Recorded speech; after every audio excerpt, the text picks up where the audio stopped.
এই যে বন্ধুরা দেখুন, এটা হচ্ছে ছোলার ডালের ধোঁকা। দু ডিশ নিয়ে বসে পড়েছি। এগুলোকে এবার পিস পিস করে তুলবো। পিস পিস করে তুলে সাজানো হবে।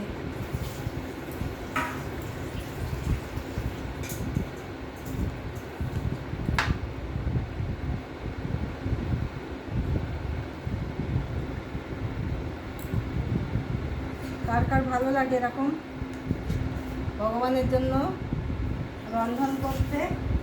আমার তো ভীষণ ভালো লাগে। প্রত্যেক বছরই জগন্নাথের অনুষ্ঠান এলেই আমার তো খুব আনন্দ হয়।